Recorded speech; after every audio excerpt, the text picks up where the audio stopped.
こんにちは、テリーです。こんばんは、ゆっくりです。ご視聴ありがとうございます。ありがとね。さて、目前の足元の段差を気にしつつ、遠征最後の地図の持ち替えの直前です。プレイ中は気づきもせずに、私の心は乾燥気候で、いかに潤わせてもらって屋根上の森に突入し、ついに来たなどの感情が全く湧き上がってこず、ここでかよ、と呆然です。もしも逆回りで遠征をしていたら、ほらやっぱりメガタイガは簡単に見つかるんですなどと勝ち誇れたのに。つまり、ベストタイミングで発見できたということね。さて前回は乾燥気候を駆け巡り、地図15枚の遠征ラスト2キロでメガタイガを発見しました。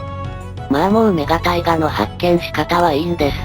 私の本命は、デバッグ画面なしでの冒険の時間実績達成の瞬間なんです。本命はポドゾル集めでしょうに。さて気を取り直して、ついに合格発表の日が来たんですよね。この緊張感がたまりません。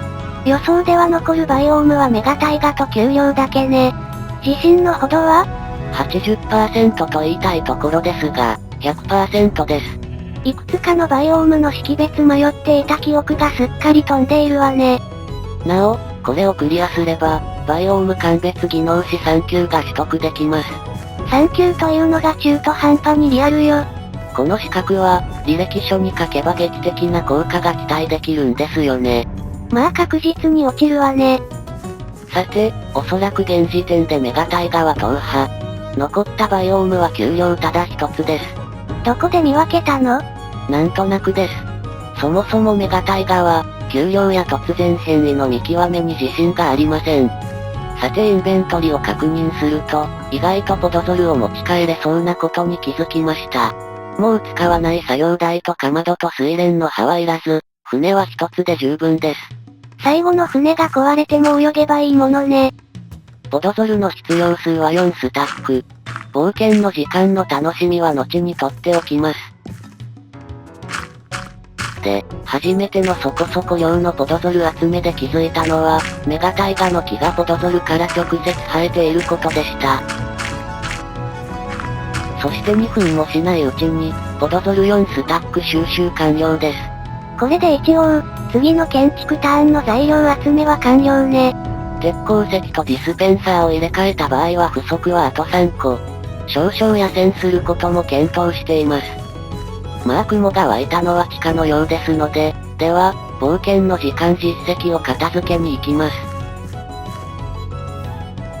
そして1分もしないうちに、36種類のバイオーム表が埋まる瞬間がやってきました。これだけ起伏があるのなら、メガタイガ丘陵で間違いないでしょう。おい。言われずともちゃんとわかってます。多分メガタイガとメガタイガ丘陵のどちらかが突然変異だったんです。細かく見分けずとも、このメガタイガの地図を埋め尽くせばいいだけなんです。そして地図の東端付近まで来ると、ジャングルが生成されていました。そういえば、確かジャングルを見つけたのは拠点から南側だったような気がします。さらに進んで、ここらは土が露出しているところがいかにも突然変異っぽいです。つまり、まだ慌てるような時間ではなかったんですよね。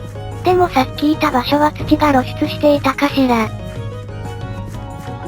さらに4分ほど突き進むと、この絶壁に近い起伏がいかにも突然変異っぽいです。丘陵の方の突然変異かしらね。で、西に向かっていったら、この辺りまでメガタイガが広がっていたようです。あともう少し伸びていれば、地図1枚探索減らせたわね。さてところで、メガタイガを埋め始めてからもう10分ほどになるのですが、そろそろ私は慌て始めてもいい時間でしょうか。諦めたらそこで試合終了。諦めなくてもどの道試合終了の展開ね。さらに3分突き進むともう、ちょいと進めばタイガとかジャングルとか出てきます。そろそろ頭が真っ白白すけになってもいい時間です。メガタイガが尽きてきたようね。そして、試合終了しました。冒険の時間どうしよう。それにしても随分小さなメガタイガだったわね。まだどこか伸びている可能性はあるんです。メガタイガはタイガとの境界が非常にわかりづらいですから。でも、もう疲れました。お家に帰りたいです。なおまだ、冒険の時間実績が解除されていないのは間違いありません。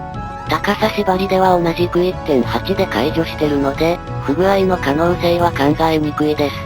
不具合の可能性があるのはテリーの頭の方よね。せめて鑑別眼の方とかの表現を願います。まあ今回はダメでも、次のひよこ鑑別士試験を頑張ればいいのよ。マイクラでどうやってオスメス見分けろと。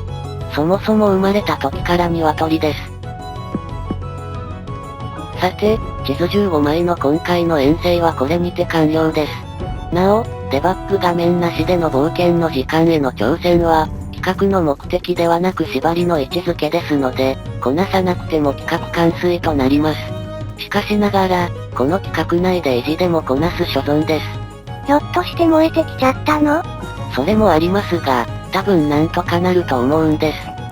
これまでに地図54枚を一筆書きしたので、この辺りはまず硬いはずです。まあレアバイオームのいずれかよね。で、キノコ島は見間違えないですし、メサはすでにある程度地図埋めしてます。さらにメガタイガの2種類は今回の地図埋めで踏破。ジャングル橋は少々自信ありで、ジャングルは普通に踏破していそうです。つまり、未踏破のバイオームはジャングル丘陵、という予想なのね。はい。どこかのタイミングで、発見済みのジャングルの地図埋めをしようと思います。さて、普段ならとっくにプレイを中断している時間で、かなりへたばっています。しかしこの地図の右上のちょいと先まで行けば、私はお家に帰れます。もう一頑張りです。今更だけど、お家に帰りたいならまずお家作らないとね。さて3分も進むと、葉っぱが宙に浮いてます。昔ここで原木を取り足したのね。この辺りを探索したのは多分ほぼ1年前で、それだけの時間が凍結していたと考えると、なんだか不思議な気分です。そして牛に出くわしました。足場用の左岸はもう尽きていて、最後の一つの船を失っているのでちょうどいいです。牛にレアドロップがなくてよかったわね。で、あと少しで地図を抜けるところで、サバンナの突然変異が、危なかったです。前回都庁を済ませていなければ、このヘトヘト状態で登る羽目になるところでした。なぜそこまでして、山に登らないとならないのよ。そこにノルマがあるからです。かっこよさのかけらもないわね。で、その先で砂漠の村を見つけました。普通の村なら単にスルーしていましたが、どうも気になります。主にこの辺りが。それで、どうなっているのでしょうかこの畑。畑の一部は直射日光が当たらないわね。今までプレイしてきて、このような畑は見た覚えがありません。で、どうせいつものように、デコボコの土地に無理に村を作ったのだろうと思っていたのですが、この村は様子が違うようです。上は畑がいっぱいあるわね。村人の居住地区と、畑の地区を分けた村設計が垣間見れます。そして、畑の付近は小さな小屋があるのみで、唯一の大きな家は、サバンナの絶景の目前なんです。見晴らし最高じゃないの。村唯一の井戸もすぐ近くで利便は抜群。この家の価値は高いです。